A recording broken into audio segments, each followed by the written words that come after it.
¿Qué tal? Muy buenas tardes a todas y todos. Qué gusto tenerles en el stand del IEPC. Me complace verles aquí porque creo que el que nos acompañe significa que también están interesados e interesadas en cuidar de la democracia, y este espacio sirve para la reflexión y para el diálogo. Vamos a dar inicio con la presentación del libro del concurso de ensayo Jóvenes y Democracia Digital, Nuevos Retos en la Participación.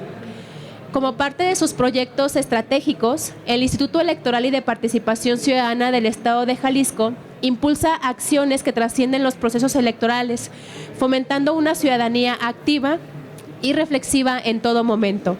Con el objeto de incentivar la investigación, el diálogo y la reflexión en torno a temas cruciales para la democracia, el IEPC Jalisco lanzó a finales del 2023 la convocatoria para el concurso de ensayo Jalisco Debate y Vota 2024. Esta iniciativa busca generar espacios de expresión y análisis que promuevan el involucramiento de las juventudes en la vida pública y política, al tratarse de un sector clave en la transformación social. El concurso tiene como meta recoger las perspectivas juveniles sobre los retos y oportunidades que enfrentan en su esfuerzo por influir en su entorno, además de destacar su papel fundamental en el fortalecimiento de la democracia. Los ensayos seleccionados de esta convocatoria se compilan en esta publicación, que constituye una obra enriquecida por la pluralidad de voces y miradas de las juventudes de Jalisco. Cada texto ofrece un análisis crítico de los desafíos que enfrenta este sector en un mundo en constante cambio, abordando temas sociales, políticos y culturales desde perspectivas diversas y originales.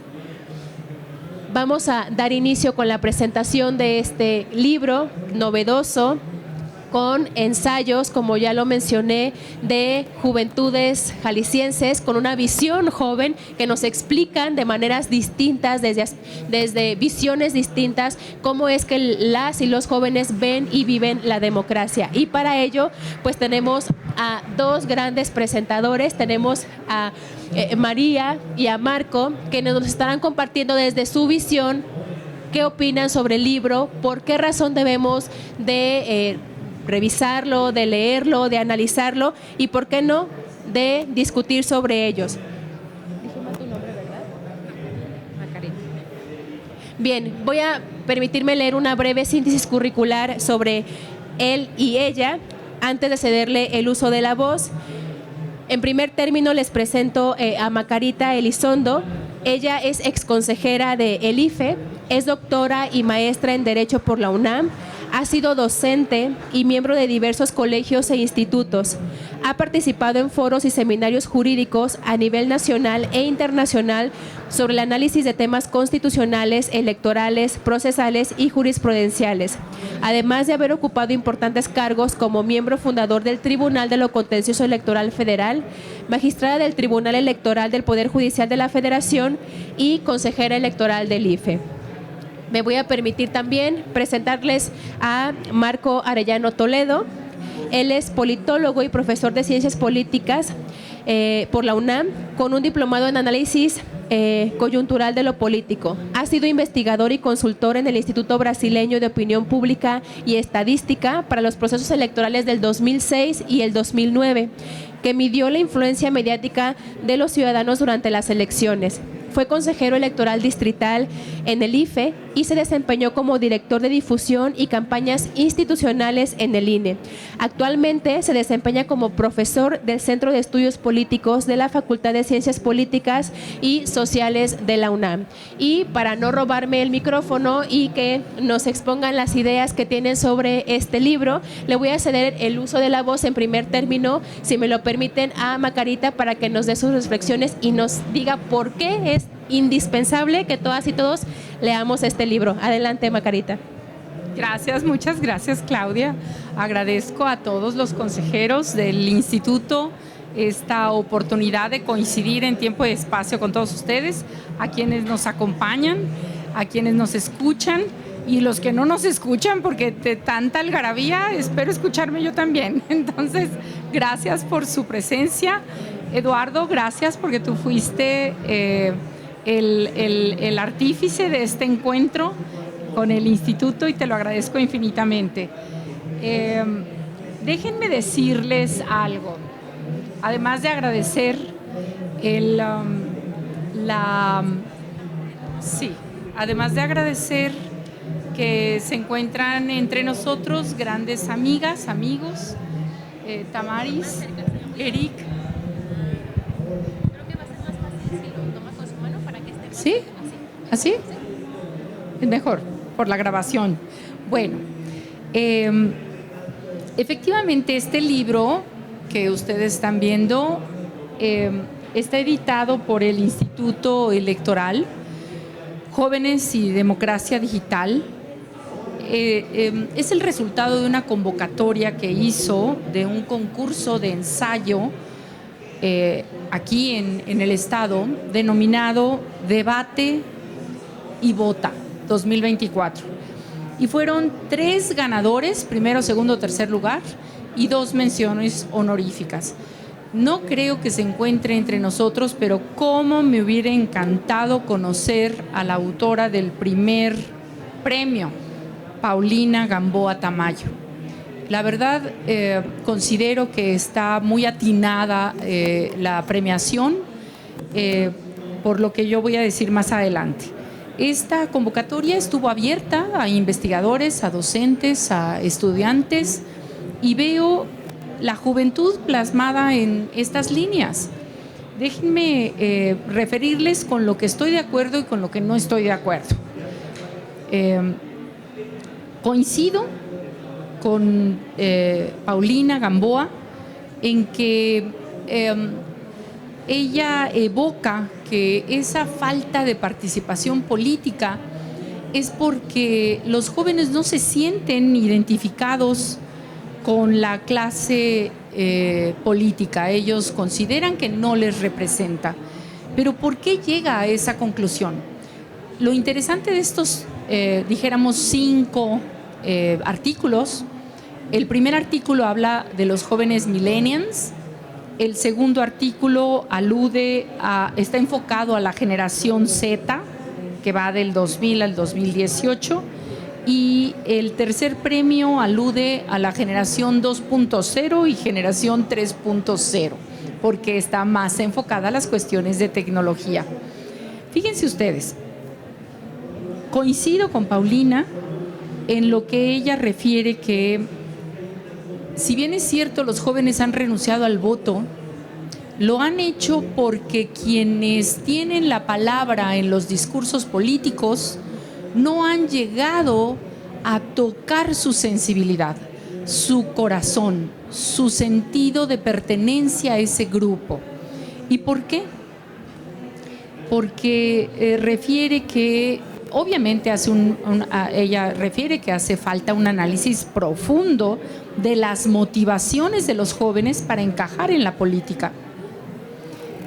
Me gustó lo que dice. Podríamos prescindir de un político de 25 años que hablara por su generación si existiera un político de 47 que lo hiciera. Entonces, ¿qué es lo que nosotros de una u otra generación nos corresponde referir, decir, invocar, participar para que ellos encajen en este esquema de la política? Alude a una serie de estudios estadísticos muy buenos, novedosos, últimos, actuales, y refiere en estos análisis estadísticos que más de 11 millones de jóvenes han renunciado al voto. Y a pesar de que ese rango de juventud va al 30% de la población. Entonces, ¿qué es lo que los motiva a estos jóvenes?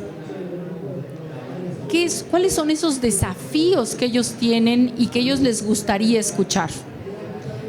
Paulina, la autora que ganó, dice que si un político habla de pensión, pues obviamente está apostando a los adultos mayores.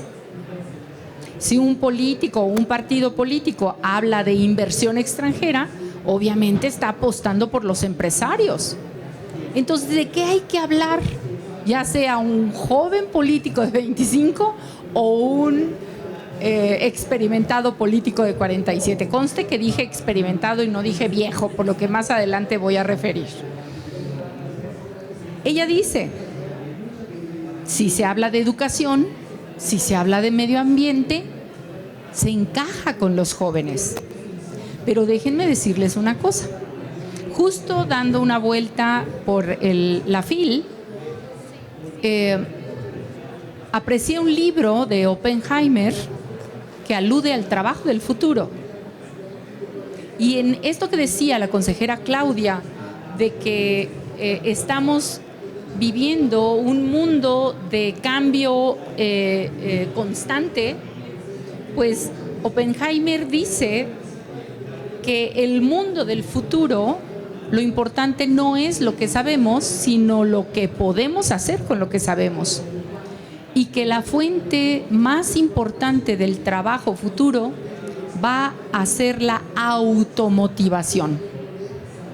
Entonces, aquello que a los jóvenes les apasiona, los cautiva y los motiva, es aquello a lo que se van a dedicar. Es más, refiere Oppenheimer, los que ahorita están estudiando sus primeros estudios introductorios, dijéramos, de primaria, en los siguientes 20 años todavía no se han inventado las carreras a las que se van a dedicar.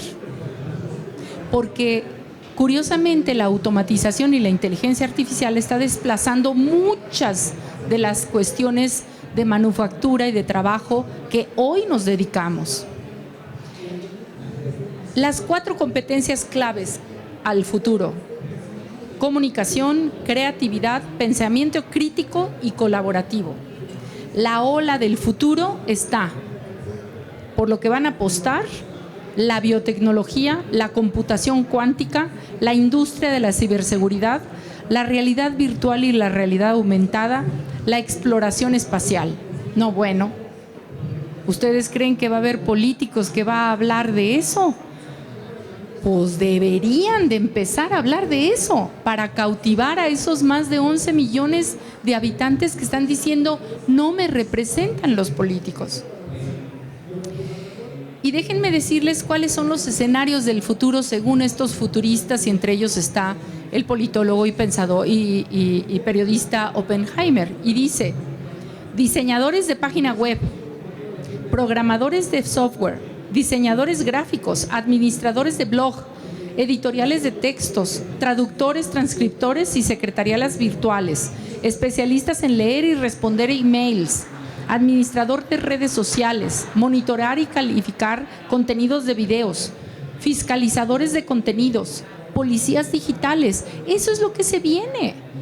Entonces, necesitamos atraer a los jóvenes a este mundo, porque lo que sí es un hecho es que estos jóvenes están inventando su trabajo, porque son apasionados, quieren ser independientes.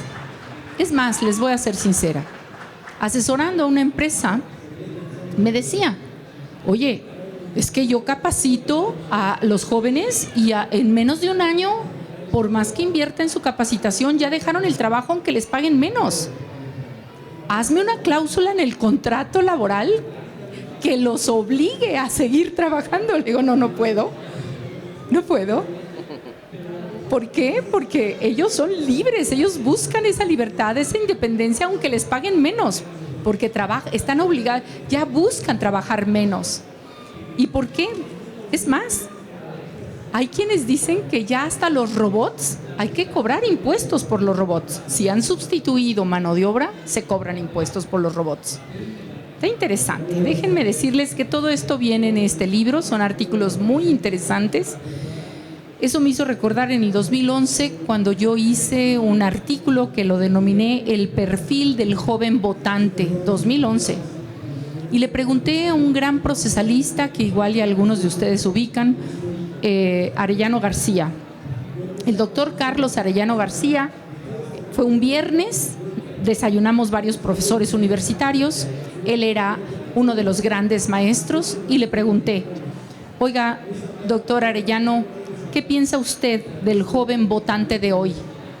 Obviamente su respuesta no se dejó venir fácil, pero dijo: lo veo con faltas de ortografía. Efectivamente es el joven votante con vela biodental de hoy. Así lo dijo. Pero déjenme decirles que para que no se escape o no se vote esa participación de estas nuevas generaciones, considero que ese México prometedor que el político tiene que invocar y evocar, va a tener que reforzar la participación del joven, como lo dice quien ganó, Paulina, acentuando los intereses de la juventud. Y esos intereses están en el campo y en el ámbito emocional. Es algo muy curioso. Y yo dejo para un segundo momento de intervención con lo que yo no estoy de acuerdo de lo escrito por estos jóvenes, pero quiero concluir diciendo que hay un diálogo entre ellos, aunque no se lo dispusieron de esa manera, pero en otra de las páginas, con quien calificaron como el tercer lugar, dice que para él deben de compartirse similitudes y esa conexión interpersonal que genere mayor simpatía en quienes se identifican con estas nuevas asertividades laborales. Entonces, sí necesitamos abrir estos espacios a los jóvenes en donde ellos se sientan identificados, empáticos, porque ellos están en búsqueda de algo que les pertenece y es su libertad. Lo dejaré yo hasta aquí. Gracias, Margarita, por tus reflexiones. Definitivamente coincido en que estuvo muy acertado el primer lugar y solo como comentario a lo que platicas de este primer ensayo, definitivamente creo que de lo que a mí más llamó la atención es este análisis que ella hace de la dimensión emocional, de cómo es indispensable que las y los políticos que quieren llamar la atención de los jóvenes deben de enfocarse en lo que los jóvenes necesitan, en lo que les preocupa, dependiendo de la etapa en la que se encuentran. Incluso ahí plantea un análisis etario y dice, evidentemente los chicos y chicas de 18 años van a ir a votar porque es la primera vez y están emocionados, están interesados en saber cómo es, qué se siente, qué se hace. Pero ¿qué pasa después? De los 20 a los 29, decrece muchísimo la participación. ¿Por qué? Porque todo este contexto emocional y de preocupaciones de volverse independientes en todos los aspectos laboral, económico, familiar, es lo que les preocupa en la vida.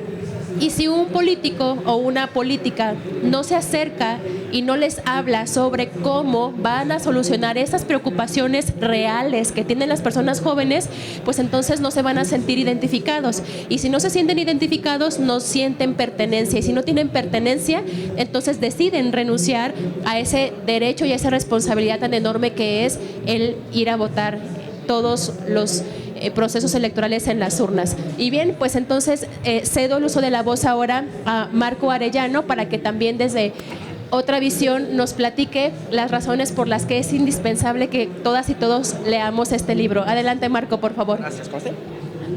Gracias, buenas tardes a todas y a todos. Un gusto estar con Margarita y con la consejera Claudia. Quiero agradecer mucho al Instituto Electoral de Participación Ciudadana de Jalisco por la invitación, a la consejera Paula y desde luego al secretario ejecutivo Cristian Flores, y felicitarlos por este bellísimo stand, ¿no? Está increíble. El año pasado era muy bonito y ahora volvieron a superar las expectativas con dos temas fundamentales, ¿no? Cuidar la democracia, y la democracia la tejemos todas y todos, ¿no? Entonces está lindísimo. Además me gusta este color verde, como verde agave, que reviste muy bien. Pero bueno, en fin, en esta Babel llamada Phil, ¿no? En donde hablamos en un lado, hablamos en otro, hay que tratar de competir con los de enfrente, y entonces tratar de ser breve y tratar de ser lo más eficaz posible para invitarles a leer este libro. Este libro es construido a partir de un concurso de ensayo, como bien cuenta Margarita. Vemos 3 ganadores, primero, segundo y tercer lugar, ganadoras, ganador, y 2 menciones honoríficas. Los textos están ahí, los pueden consultar. Además, una de las virtudes del Instituto Electoral de Participación Ciudadana de Jalisco es que todos los libros son gratuitos, los pueden descargar, y también seguro habrá ejemplares físicos, o ha habido ejemplares físicos durante el transcurso de estas jornadas. La principal preocupación que teje el libro y que teje los ensayos tiene que ver con la participación ciudadana de las juventudes, ¿no? Y yo me hice una pregunta al revés a la hora de revisar estos 5 ensayos. Paulina Gamboa, Alonso Solís Sillas, Eric Emiliano Sandoval, Cristian Reveles y Esbay Gómez González. Estos 5 ensayos, a la hora de leerlos, me hice una pregunta tratando de que estos ensayos me las contestaran, que era: ¿qué desafíos obstaculizan la participación política, la participación de las juventudes? Y encontré varias pistas. La primera, al menos que coinciden Paulina Gamboa y Cristian Reveles, es el asunto de la falta de representación, pero identificadas como las temáticas de las campañas desconectadas de la realidad juvenil. Paulina hace una revisión de las campañas en 2018, hace una revisión de los temas de las campañas y descubre que esos temas, como bien lo comentaba Macarita, no todos le hacen sentido a las juventudes. Por su parte, Cristian Reveles también apunta que la percepción generalizada de la política como intereses personales sobre el bien común le desagrada a las juventudes. El segundo tema que coinciden estas jóvenes sobre la obstaculización de la participación política, el primero decía yo, la falta de representación, la falta de campañas que motiven. La segunda era la desilusión de la política tradicional. A las juventudes no les gusta cómo se hace política. Hay un viejo dicho, muy mal dicho, que esta idea de si te gustan las salchichas no vayas a ver cómo se hacen, porque son embutidos, ¿no? Y cosas feas, se meten pezuñas de puerco y una serie de cosas, se embute, se pone una tintura rosa y entonces te las dan y dicen: si te gustan las salchichas no vayas a ver cómo se hacen, si te gusta la política no vayas a ver cómo se hace, dicen, aunque sí hay que asomarse a ver cómo se hace, y a los jóvenes les preocupa cómo se hace la política. Entonces, tanto Reveles Guijarro como Alonso Solís coinciden en que gran parte de la forma en la que se hace la política tradicional, la desconfianza en los partidos, es un problema que les preocupa a las juventudes. El tercer tema es la influencia de los algoritmos y la polarización digital, ¿no? Decía yo, el primero, falta de representación; el segundo, desilusión con la política tradicional; y el tercero, la influencia, vamos a llamarlo así, de los algoritmos, ¿no? Hablando un poco de la inteligencia artificial, un texto se concentra en ello, pero en general de las redes sociales y cómo las redes sociales construyen burbujas de conocimiento o sesgos informativos, cómo generan sesgos cognitivos, y a los jóvenes les preocupa que ahí se genera una polarización digital. De hecho, está probado que la mayoría de las y los jóvenes, los más jóvenes, no les gusta entrar a X, antes Twitter, porque dicen que es ahí un calabozo digital de cosas malas, en toda una aldea muy bizarra, ¿no? De violencia y de agresión, y de todo el mundo es muy sabiondo y sabionda, ¿no? Y se van a otras redes sociales. O sea, a las juventudes les preocupa la forma en la que las redes sociales están construyendo el debate público en el circuito digital. Y los autores y las autoras también hablan de eso, hablan de las burbujas de filtro y la polarización, así como, por ejemplo, tenía por aquí a Esbay Gómez González, también dice que la influencia de los algoritmos en las redes sociales crean burbujas de filtro y limitan la exposición de los jóvenes a ideas diversas. Entonces tenemos un tema, falta de representación; 2, desilusión con la política; 3, influencia de los algoritmos y polarización digital; y finalmente, cuarto tema, falta de espacios de participación significativa, ¿no? Las y los jóvenes en estos ensayos coinciden en que no hay rutas por las cuales ellas puedan transitar en política, y eso pues les genera digamos, una limitada participación en la toma de decisiones. Tanto Reveles Guijarro como Esbay coinciden en ello. Entonces, haciendo este recorrido telegráfico, yo me pregunté, una vez que encontré estas respuestas, ¿cuál es el reverso, no? ¿Dónde sí estarían cómodos las jóvenes y los las juventudes? Y encontré algunas pistas que son las que quiero que reflexionemos. Veo que hay algunos jóvenes, veo que hay por ahí colegas que fueron las o el ganador de uno de los ensayos, entonces está muy bien. Ahorita seguramente él nos contará si lo leímos bien y lo interpretamos bien o no. Pero yo, después de tratar con muchos jóvenes, me doy cuenta de una cosa, y esa es una preocupación y es el reverso de esto que les acabo de mencionar, que es que para los jóvenes les cuesta mucho trabajo descubrir este descubrimiento de las instituciones públicas es algo complejo y difícil de entender. Así como descubres tu cuerpo, así como descubres tus interacciones sociales, así como descubres quién eres en el mundo, decía Octavio Paz que el problema más importante de México, porque decía que México era muy joven, era cuando México se daba cuenta que era alguien, ¿no? Que México era un ser, o sea, ser México dolía. Y yo lo transporto a las juventudes, y ser joven no es que duela, pero ser joven te confronta con quién eres, qué quieres, descubres muchas cosas y también descubres las instituciones públicas, el Estado. El Estado se toca en el instituto, ¿no? Cuando voy y toco a la puerta, el Estado se toca con un policía que me levanta si hago algo indebido en la calle, o me levanta, es un decir, me cuestiona, me multa. En fin, el Estado está en todos lados. Y ese descubrir que hay instituciones es complejo para las juventudes. Y resta no tenerles que ejercer una visión paternalista de cómo hacer ese descubrimiento, porque eso es lo que les molesta a las juventudes. Así como no hay que decirles cómo descubrir su intimidad, su sexualidad, sus relaciones sociales, su escuela, la forma en la que interactúan, tampoco es fácil decirles cómo descubrir las instituciones públicas. Entonces es un primer problema. Y el segundo también es que en ese proceso de descubrir las instituciones públicas también descubren el por qué y para qué participar. ¿Por qué tengo que participar? Porque desafortunadamente, miren que hice campañas de difusión institucional en el Instituto Nacional Electoral y también tengo culpa de ello. Normalmente en la comunicación simplificamos que uno saca su credencial de elector o saca su credencial para votar para una gran cantidad de cosas, pero no necesariamente o no muchas de esas veces comunicamos que lo más importante es pertenecer. Y ya me censuraron. Pertenecer a un espacio público, ¿no? Siempre decimos para que te acepten en el antro, para que puedas cobrar no sé qué, para que te bancarices. Hay un montón de formas por las cuales es bueno que obtengamos nuestra credencial de elector. Pero además de ellas es porque para poder ser en el Estado, para poder vivir en la comunidad política, para poder participar en la sociedad, tenemos que ser, y ese ser nos lo da la credencial. Entonces, el descubrir el para qué participar y el por qué participar es una ruta que es compleja y que los jóvenes a veces no tienen las respuestas adecuadas, y cuando las encuentran no necesariamente son las que los adultos, porque también hay como un adultocentrismo, ¿no? De que queremos que todo sea como los adultos lo pensamos o las adultas lo pensamos.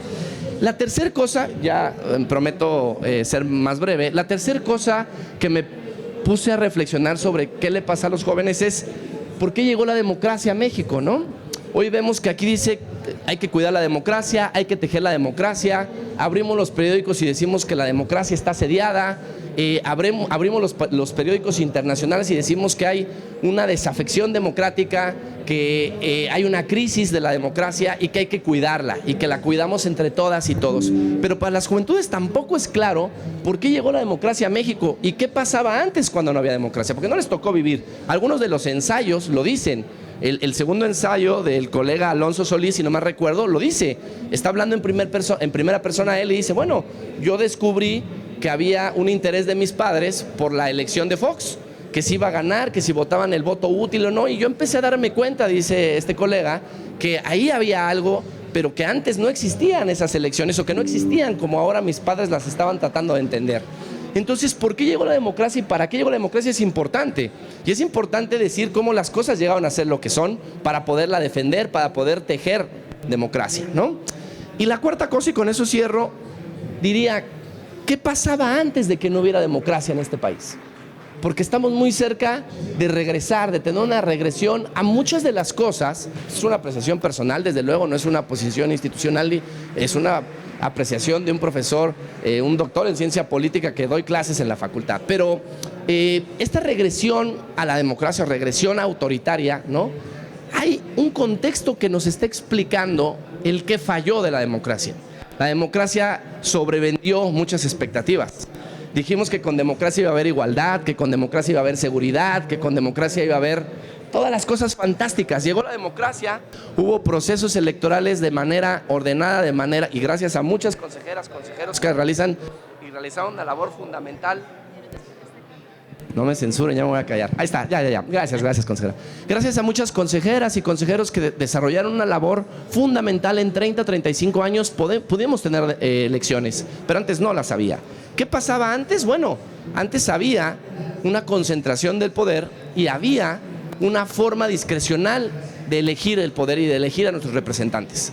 Y durante 35 años nos dimos instituciones para que esa democracia trajera pues un entendimiento distinto de cómo elegir a nuestras personas representantes.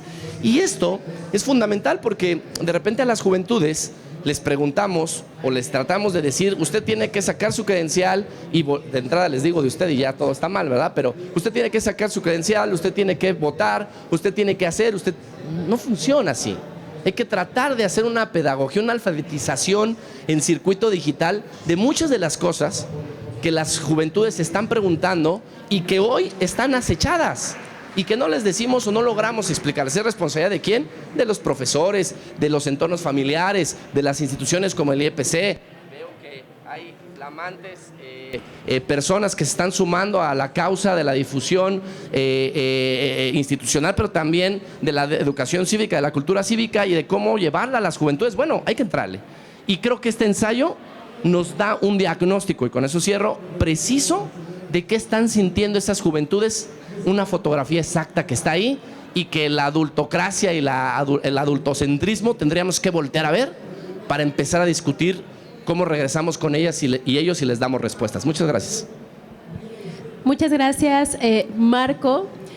Fíjate que planteaste varios aspectos bastante interesantes y a mí me gustaría, aprovechando que hay jóvenes aquí, hacerles un cuestionamiento que yo me hice cuando leí el libro, porque curiosamente, en efecto, uno de los autores mencionaba que las juventudes o las y los jóvenes no entendemos con mucha claridad el por qué es que hablamos de cuidar la democracia y de que es muy frágil si nosotros siempre hemos vivido en ella. Es decir, para la juventud es difícil entender lo complejo, lo difícil de mantener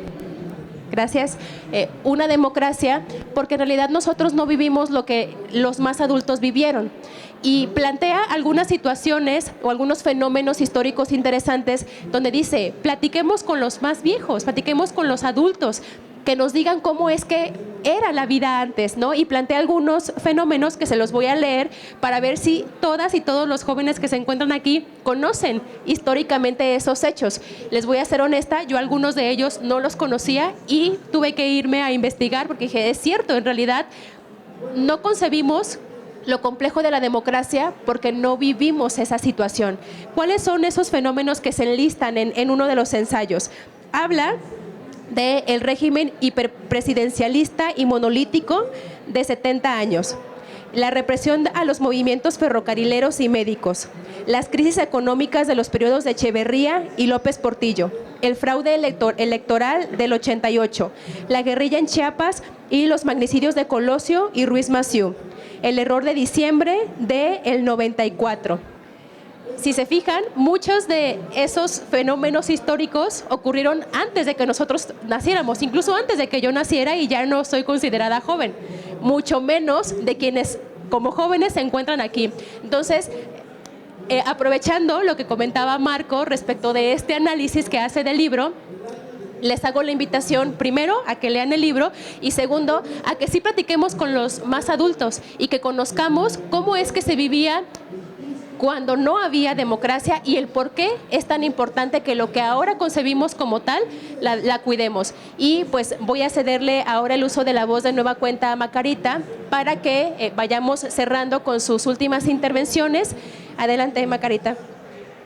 Bueno, me apena decir que a mí sí me tocó vivir esos movimientos y esas circunstancias de gestación, por ejemplo, de los zapatistas, de la crisis y de la caída del sistema en la época de los 80s. A mí sí me tocó vivirlo, pero con lo que yo no estoy de acuerdo del libro es que dice, partiendo por la energía y vitalidad que poseen los jóvenes, las cuales lamentablemente se pierden con el pasar de los años. Ah, no, mi alma no envejece a pesar de haber vivido en los hechos y de carne propia, ¿verdad?, todas estas circunstancias. Yo creo, ahora sí, me quiero adherir a los jóvenes. La juventud se lleva en el alma no envejece. Y son temas que nos convocan, licenciado Marco. Son temas que no porque son de jóvenes no debemos detenerlos o traerlos. Son los temas de hoy.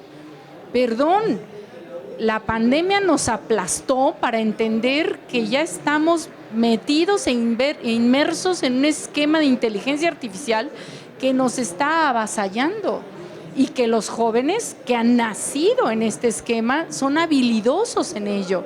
Entonces, ahí está el diálogo que hay que tener intergeneracional.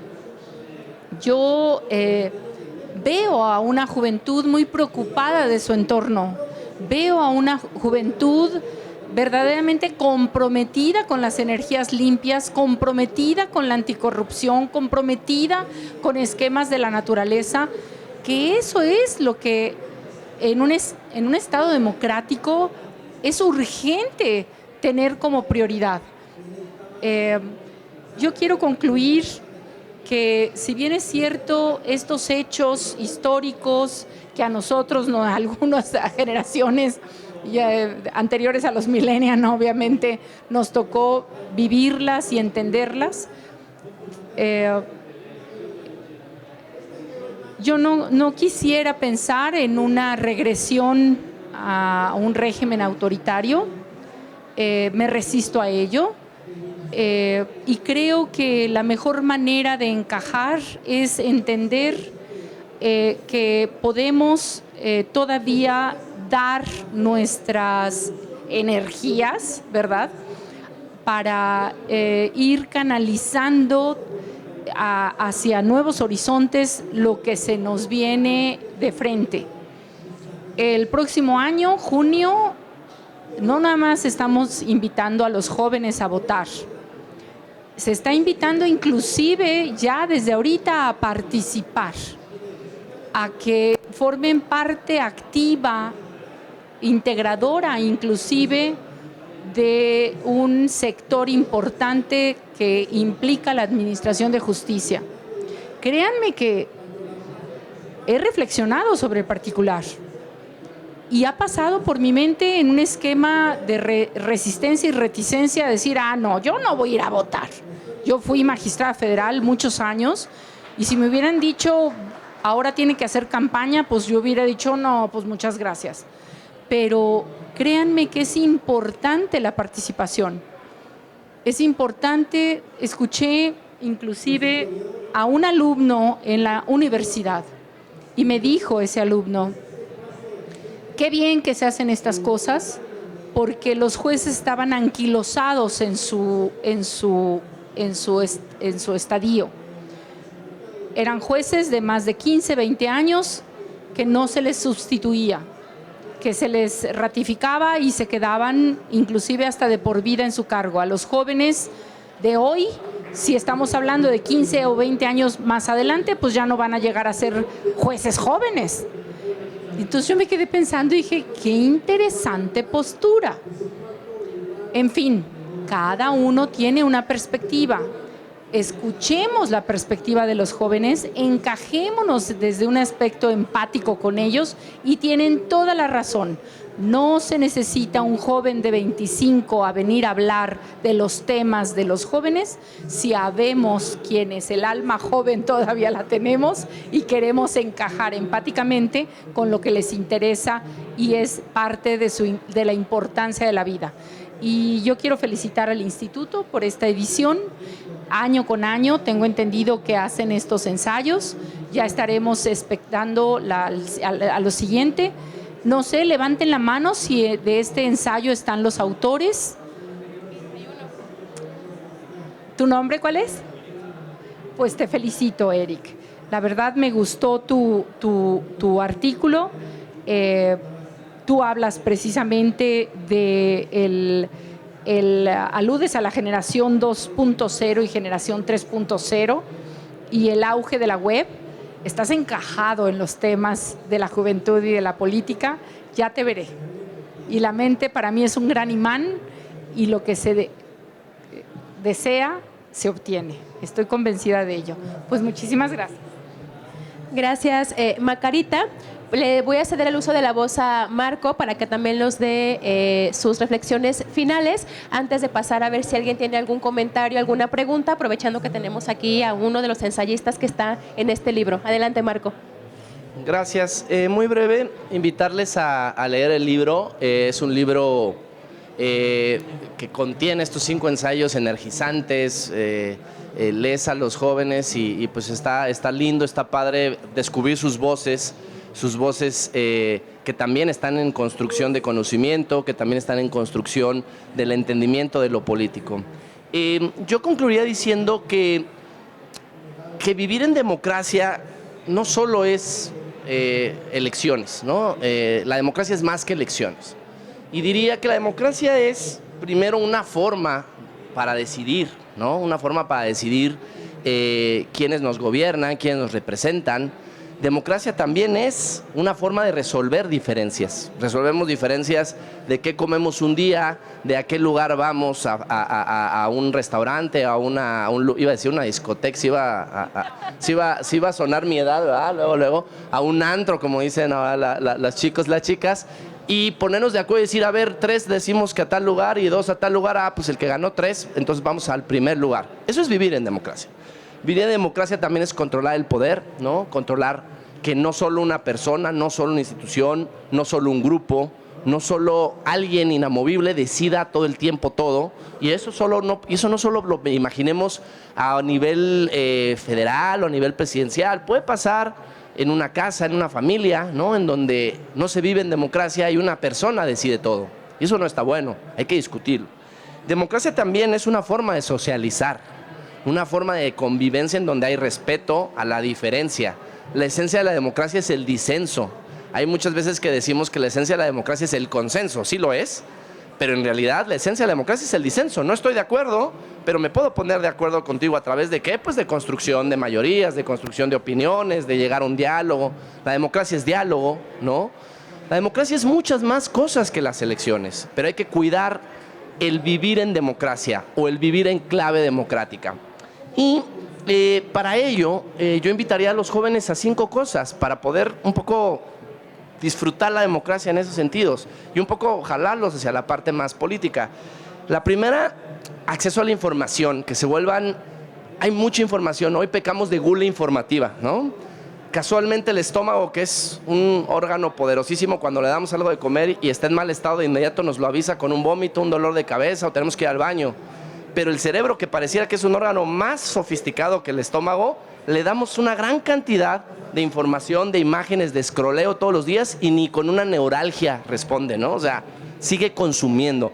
Entonces yo invitaría a los jóvenes a que cada vez se vuelvan más exigentes con la forma en la que consumen la información, la que comparten, a la que acceden y la que critican o la que tienden a criticar. 2, que construyan diálogo con sus pares, que construyan, que hablen de las cosas que les preocupa como comunidad, como personas que viven en un colectivo, que participan en una prepa, que están en algún lado. 3, que se organicen. La única forma de hacer carrera en la vía democrática es organizándote y ganando más gente que esté pensando muy parecido que tú y que quiera seguir sumando más personas para llegar causas hasta otro lugar. Hay que organizarse. Y finalmente hay que movilizarse, ¿no? La militancia de sofá, que estamos a un like de estar a favor de un movimiento y a otro dislike de estar en contra de un movimiento, eso no es movilización. Movilización hay que acuerparla, agruparla en muchas y muy diversas formas. No quiero extenderme en ello. Felicito al Instituto Electoral de Participación Ciudadana de Jalisco, a todo el equipo seguramente de Educación Cívica que hacen la convocatoria y que se suman con otra institución que fue la que llamó al ensayo, y me parece que es un excelente ejercicio para escuchar a las y los jóvenes. Muchas gracias. Gracias, Marco, por tus reflexiones. Antes de irnos al cierre y de concluir esta presentación de este libro, consultaría a quienes nos están escuchando si tienen alguna duda, algún comentario, preguntarle a nuestro ganador si quieres hacer algún comentario del libro o de tu propio ensayo para que te escuchen. Adelante, por favor, Eric. Hola, perdón, me voy a poner acá para no darles la espalda. Muchas gracias. La verdad es que es muy interesante escuchar otras perspectivas del libro, de los ensayos. Y yo tengo una intervención muy breve, porque a mí me parece que hay un vínculo muy valioso entre los 3 primeros ensayos. Como dice Paulina, mi generación no se siente identificado con las y los políticos, con lo que las y los políticos tienen que decir. Porque existe un lugar común en estos personajes que responde a intereses particulares o grupales, ¿no? Pero cuando sí se hablan de los temas que nos importan y con los que nos sentimos identificados, la respuesta es la misma o es similar. Y ahí es donde cruza lo de Paulina con lo de Alonso, y es que no nacimos con el mismo contexto político que nuestros padres. Es decir, ellos nacen en un régimen priista, y cuando nosotros nacemos, y cuando me refiero a mí, porque yo soy del 2000, es decir, yo nazco en cuanto se rompe ese régimen, gana el PAN, luego gana el PAN, y luego gana el PRI, y luego gana Morena. Entonces no tenemos ese sentido de revolucionario, digámoslo así, o ese sentido de hablar de la política en nuestro día a día. Entonces, pues ante esa cuestión, pues podemos decir, estamos jodidos ya, o sea, no tenemos ya esa provocación, ¿no? Tenemos que reinventar todo, y no, me parece que una provocación es que parte de ese fracaso, de ese reto, está en el diálogo intergeneracional, como ustedes lo dicen, ¿no? O sea, hay muchas cuestiones que estamos viviendo en este México actual o en este mundo actual que ya las vivimos hace muchos años en lo conceptual y lo estamos volviendo a vivir, pero no hemos sido capaces de entendernos en ese diálogo intergeneracional a través de las redes o a través de la presencialidad. Y me parece que ahí está algo valioso. ¿Y cómo cruza con lo mío? Porque en mi ensayo trato de relacionar justo las tendencias en redes sociales con lo que estamos viendo en la práctica política, teniendo como objetivo obviamente a las y los jóvenes, y a partir de ahí con algo muy interesante que lo llamamos en redes como lo que es orgánico, lo que es cercano, lo que es un poco más íntimo, y que justo como dices, pues un like no se refleja en un voto, ¿no? Es decir, sí nosotros podemos dar miles de likes, a lo mejor le doy un like a MC, un like a Morena, un like al PAN, y eso no va a definir por quién voy a votar, ¿no? Porque al final de cuentas, si su interés en los jóvenes es cada 6 años, pues entonces no hay interés en los jóvenes, solo hay interés en un voto más. Entonces esto es de luchas, esto es de años de trabajo, pero yo creo que está en los detalles. A final de cuentas hay que usar las redes solo para proyectar algo que sí haces, algo que sí estás convencido, ¿no? Y los jóvenes, pues sí tenemos un reto, ¿no? Un reto de involucrarnos y de luchar por esos espacios, porque al final no nos lo van a dar por los mismos intereses, pero hay que luchar y poco a poco se irán ganando. Un aplauso para Eric, por favor. Les comparto, Eric es uno de los autores de los ensayos que se encuentran reflejados en este libro. Él fue el 3er lugar de la premiación y pues faltó hacerles la invitación, pero yo se las haré. Por favor, lean el libro, lean a Eric, lean a Paulina, lean a todas las personas que en base a su opinión muy personal, a sus investigaciones, pero desde una visión muy joven, nos comparten los desafíos que tenemos o que tienen las juventudes y que tenemos los adultos para involucrarlos, y lo que tienen los políticos y las políticas, los partidos, para involucrarlos en política y en democracia. No me resta más que agradecerles su presencia, invitarles a todas las actividades que realiza el Instituto Electoral y de Participación Ciudadana en el stand durante estos 9 días de Feria Internacional del Libro. Este espacio es para ustedes, es para reflexionar, es para dialogar, y escuchándonos es como podemos hacer grandes cambios. Muchísimas gracias y que tengan muy bonita noche. Gracias también a ustedes.